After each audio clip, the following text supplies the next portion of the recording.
কিছু ভাইরা বলতেছে এই লোকের জানাজা যেন কোনো আলেম না পড়ে। বীর মুক্তিযোদ্ধাদের অন্যতম হলো ফজলুর রহমান সাহেব। কিশোরগঞ্জের ওই চূড়ান্ত বেয়াদব ফজলুর রহমানকে স্পষ্ট করে বললাম, তোর মতো বেয়াদব গত 100 বছরে বাংলাদেশে জন্মায় নাই। বাংলাদেশের একজন কৃতি সন্তান আমি বলবো, প্রথিতযশা বীর মুক্তিযোদ্ধা অ্যাডভোকেট ফজলুর রহমান নামক একজন ব্যক্তি আছে, কিশোরগঞ্জের সন্তান।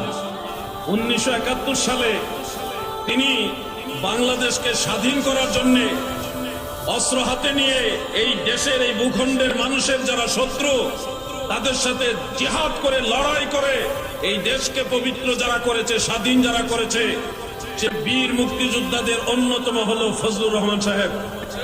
বেচারা সুন্নি দেখা আর রাজাকারের বিরুদ্ধে কথা বলে দেখা কিছু ভাইরা বলতেছে এই লোকের জানাজা যেন কোনো আলেম না পড়ে। বীর মুক্তিযোদ্ধা অ্যাডভোকেট ফজলুর রহমানের জানাজা নবীর দুশমনরা পড়ার দরকার নাই, আর জানাজা পড়বে আশিক রাসূল সুন্নি আলেমরা। ঠিক কিনা বলেন?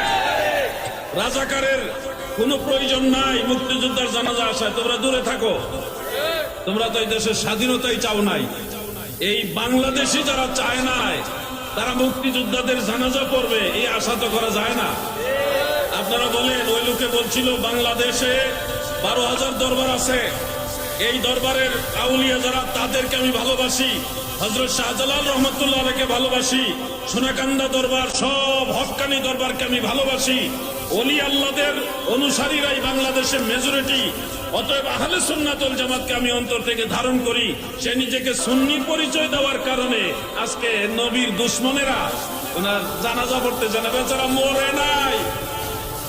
এমনও তো হইতে পারো তুমি উনার জানাজা পড়তে চাও না, দেখা গেছে উনার আগে তোমার জানাজাও হইতে আল্লাহু আ'লাম। এই জন্য বলি খবরদার, বাংলাদেশ ওলি আল্লাহর দেশ।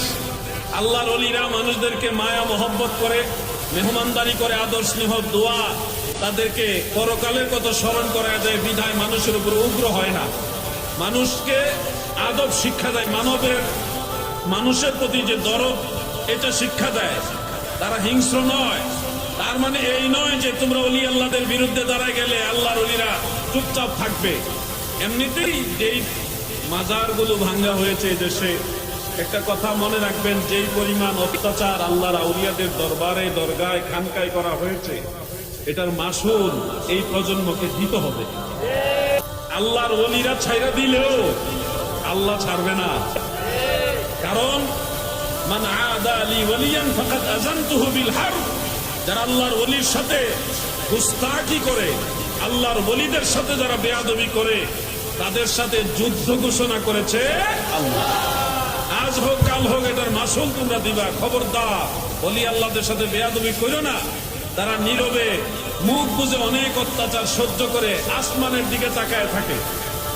আসমানওয়ালা সারা সৃষ্টি জগতের মালিক যিনি, তিনি যে ফায়সালা দেয় ওইটার উপরে আল্লাহর ওলিরা তাকায় থাকে। আমি ওই কথাগুলো প্রাসঙ্গিক বললাম, আপনাদেরকে বলছে আহলুস সুন্নাহ ওয়াল জামাত এটাই একমাত্র নাজাতপ্রাপ্ত দল। তুই স্বাধীনতার পক্ষের না, তুই স্বাধীনতার শত্রু, তুই এদেশের শত্রু বেটা। জুতা মারো তালে তালে।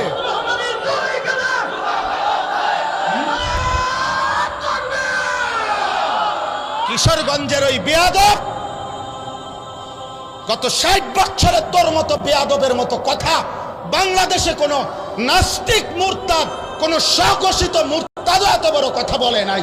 যে দেশের মা বোনদেরকে বলছে যে আপনারা আলেমের সন্তান পেটে নিবেন না।